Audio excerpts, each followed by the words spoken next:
essentially protecting public safety and public trust in our city. We are like a lot of cities around California and around the United States who have been targeted by the President administration for absolutely no reason. We have had immigration policies in effect since the late 1980s. We've been doing this through 5 presidents, including President Trump. This goes back to George Herbert Walker Bush. No one has ever complained about it. No one has ever said that it's a problem for them until now. So we have taken this step, again, to protect the interests of our residents, to preserve public safety in Richmond, and to preserve the public trust. And we feel like that we have to do this not only for ourselves, but on behalf of many cities like us around the country. So thank you. Good afternoon. My name is Alwyn Brown. I'm the Chief of Police. And you know, what we've been hearing from our residents is a lot of fear, a lot of uncertainty, a lot of anxiety around immigration issues, even though Richmond has had a long-standing policy of not enforcing immigration regulations in the city. That's not a practice of the police department. It has not been, and it's not going to be. But there is a lot of misunderstanding, and I just want to make it known that we are certainly proud of the progress that we've made in terms of making Richmond a safer place and having an impact on crime. Community safety really is everybody's responsibility. It's not just a job for the police, but certainly we have a leadership role on that front. And we have worked really hard to build up community trust. It's a trust that we have to protect. It is the way that we make Richmond a safer place.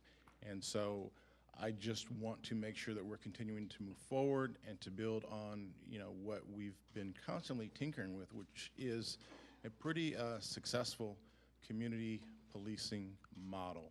And so I just want the residents of Richmond to know that as we go forward, we will continue business as usual. Thanks.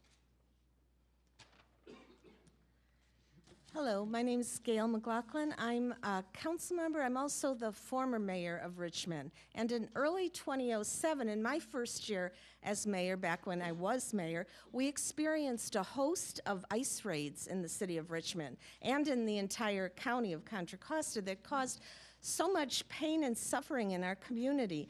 And many community leaders received numerous complaints of people arrested at their places of work and in public places where no warrants existed. And so that created a climate of fear among our immigrant families, and I spoke in many community meetings to make sure our community knew that everyone was welcome in Richmond. And then in February of 2007, I brought forward a resolution that was unanimously approved by the City Council that called for a moratorium on the raids until Congress comes to an agreement on comprehensive immigration reform so that the debate could occur, you know, in good faith rather than against a backdrop of fear, repression, and intimidation. And we reaffirmed our support for the ordinance that Mayor Butt referred to, which orders all our officers and employees of the city not to inform, assist, or cooperate with ICE without specific authorization from the city manager or chief of police. I also went to Washington, D.C. with a delegation of community leaders and spoke at a congressional hearing on the rights of children and families that were, you know, and people from other communities as well that were experiencing similar raids. The trauma that children and families experience with these raids is not acceptable. Our immigrant families deserve far better. They contribute greatly to life in Richmond by way of their productive work, their payment of taxes, and by way of their volunteer efforts, their talents, and their culture. So we need to protect every Richmond resident under the Constitution, because every resident has the right to that protection. Diversity is our strength in Richmond. It's a beautiful place with people from many races and culture, and our immigrant community adds to the Richmond of who we are as one Richmond. And today, we are standing here to make it clear that our immigrant community has a right to live and raise their children in a climate of peace and continue to contribute to our city and community life. And that's why we are filing this lawsuit right here. And we're making sure that our federal government knows that we need to continue receiving federal funds so that we can contribute to all in our community, including our immigrants, and we should not have any kind of limitation on federal funds, as other cities should not have limitation. So thank you very much. Good afternoon. I'm Joe Carchett, one of the attorneys, one of the many attorneys, very fine attorneys, that filed this suit. This is an unprecedented abuse of federal power. This violates the 10th Amendment to the Constitution, 10th Clause, 10th Amendment, whatever it is. What I say is, this is an arrogance by Washington to break up the trust that you've just heard eloquently stated between the residents of Richmond and these wonderful public people that represent them. We're going to put an end to this by asking the federal courts to enjoin President Trump, Attorney General Sessions. By the way the executive order is written, they can just, at their own discretion, say we're cutting off your funds. No hearing, no right of any proof, just an arrogance that is nowhere found in our Constitution. It is something that is taking over our country, isn't it? And this lawsuit was filed not just for Richmond. I want to be clear that everybody understands that. As the mayor just pointed out, this lawsuit is filed on behalf of every little city, not only in California, but across the nation. Now, what's so interesting about Richmond is it goes back with the original ordinance 25 years. Never had this problem with Republican presidents, with Democratic presidents. But the arrogance is outrageous because now someone wants to come in, someone wants to come in and tell you that with their own wave of the pen, they can cut off funds that were guaranteed to the cities by Congress. And the last I heard, we had 3 branches of government.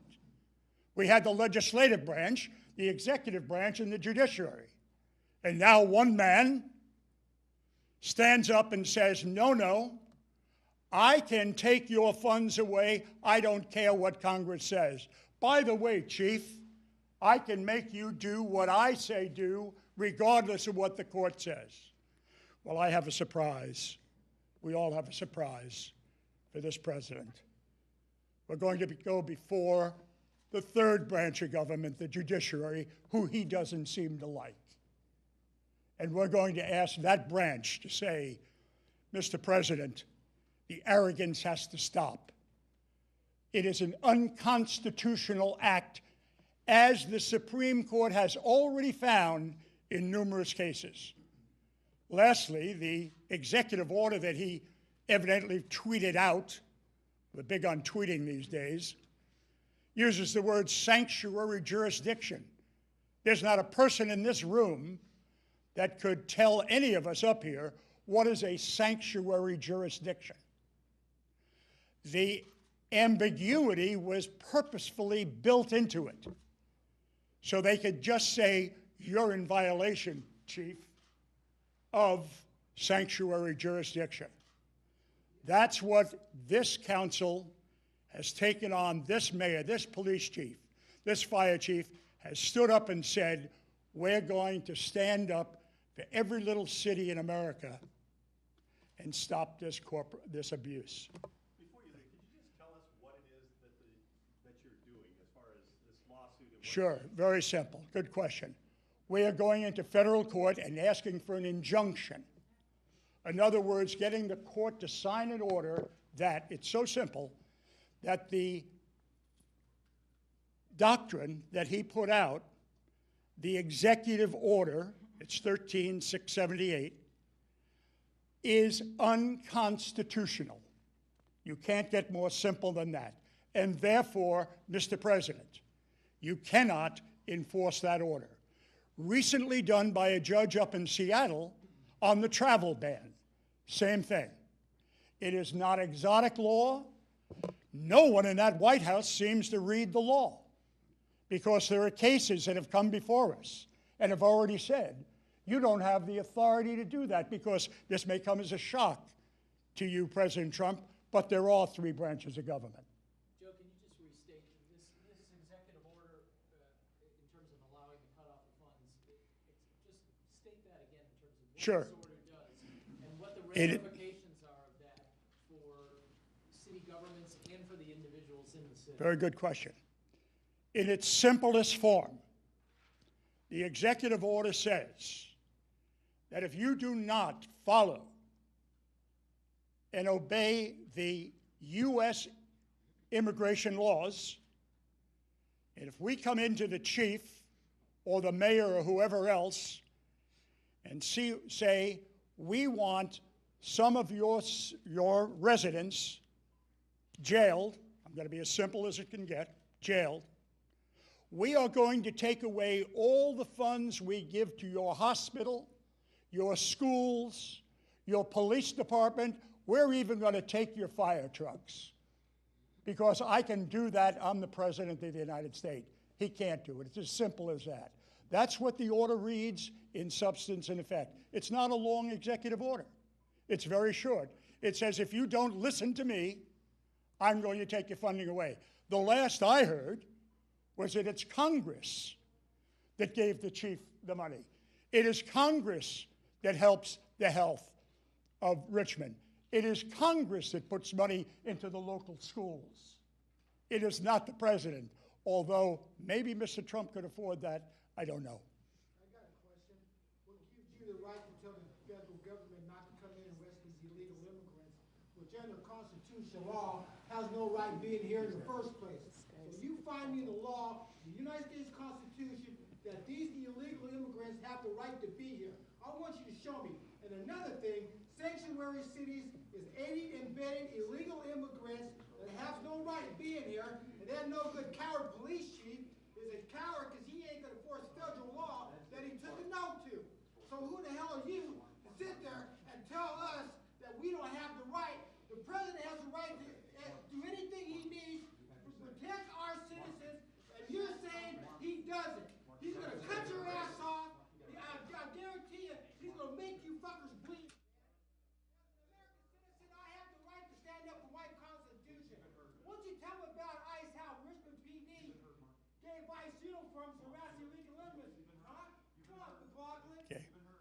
But you see,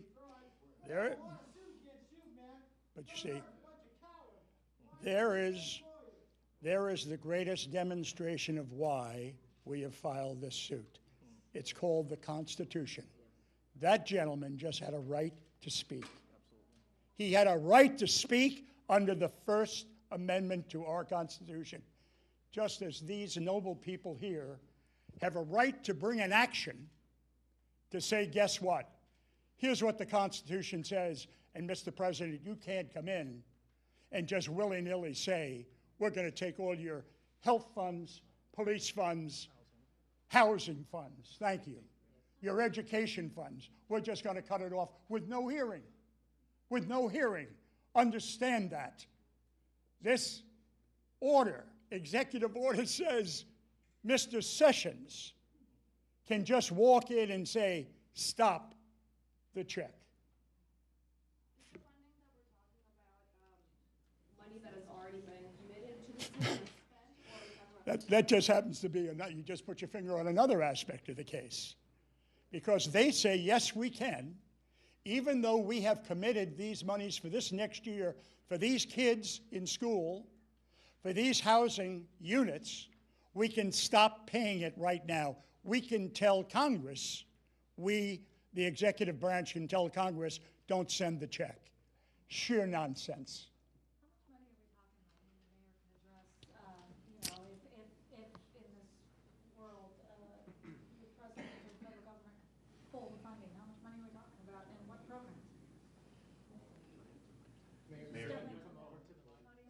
Well, you know, probably the biggest chunk of money we get from the federal government is for our housing authority. I don't know what it is, but it's, you know, it's in the millions and millions. That's the largest chunk. Yeah, and you know, we also have been getting a small amount of money for our police department. I believe at one time he said he wasn't going to take money away from police, so maybe that's safe. The rest of it, most of it, it dribbles down into grants for transportation projects, and some of it goes through state agencies. Yeah, it gets job training. But a lot of that comes through state agencies, which kind of raises another whole question. You know, can the president reach through state agencies that distribute this money, you know, down to a local agency? And there's a lot we don't know. We just want to stop it. And then for the chief, we just came from Contra Costa County where there was a demonstration at the sheriff's office. Sheriff David Livingston has said that he opposes SB 54 and is generally a sanctuary city policy from a law enforcement perspective. He feels like it's restrictive, I guess. How do you jive with what you're saying and thinking to what the sheriff of the county is saying and thinking with regard to law enforcement? Yeah, so with regard to what our priorities here locally and sort of county priorities, a little bit different, but in terms of enforcing federal immigration regulations, that's not something that we as local police do. I know that the sheriff has a position that his deputies do not do that either. And so I think on that point, which is sort of the central concern for me in terms of trying to provide safety for the city, providing safety in a city really does require actively engaged residents who can interact with police without, you know, fear of, you know, other issues, who will report suspicious activity, who will look out for each other. And so that is the kind of climate that we are looking to perpetuate in Richmond. In terms of people not wanting to come forward or cooperate? So what we've heard is a lot of fear and a lot of misunderstanding. People don't really understand how sort of the justice community fits together, how things work, how locally our priorities are state laws that control sort of criminal activity and local ordinances. That's the domain that we work in. Those are the laws, the construct that we work around, and sort of how things are connected or not connected. There's a lot of sort of misunderstanding about that. So what we've tried to be purposeful in doing is to just talk to folks, get proper information out, and sort of debunk some of the myths and things that go along with sort of the climate that's been created. So debunk the myth directly in terms of, are you going to be handing people over to ICE, helping ICE with raids? Where does the city of Richmond stand on that? Yeah, so the Richmond Police Department does not enforce immigration regulations. We do not. We are focused on, you know, the problems, the crime priorities in Richmond, and that's where our focus is. Yeah, when it comes to immigration issues, obviously, you know, the federal government can go wherever it wants to do those kinds of things anywhere in the country. Richmond's not excluded from that. We just don't participate in those things. For me? No. Okay. Yes. I have a question about Medicaid and Medi-Cal, Medicare funding, which comes from the federal government. Sure. Included in this. If you read that executive order, it could go all the way to medical funds. Absolutely. It can go into education funds. It can go into any funds that Congress has allocated to cities like Richmond. And with the stroke of a pen or a Twitter, he is saying, I don't care what Congress says, I'm going to cut you off. That's the arrogance that this suit is going to ask a judge, a federal judge, to stop. Joe, is this similar to San Francisco filed a suit based on their sanctuary policy? Yes. Is this the same? Is that, do they get joined together? Is it the Good same? question. Where are They we will as be that joined, against the other one? we're going to ask that they all be joined together. Now remember, the difference is that the city and county of San Francisco is dealing with different federal funds, perhaps more federal funds in one area, less in the other. What we're asking is on behalf, Richmond is standing up on behalf of many, many cities, not only in California, across the country, and saying, wait a minute, what about us? The housing you just mentioned, the education, the health you just mentioned. The cases will go together before one judge. Do we have any timeline on any of that, when that could happen? And how many other cities or counties have filed similar to this, do you know? One county. One county being the county of Santa Clara, and there is a city, I believe, in the state of Massachusetts that may have filed. We will ask that all of the cases be joined together so there can be one voice that says it's unconstitutional. Yes, yes. Any other questions? Individually, maybe? Individually, sure. Okay, thank you very much.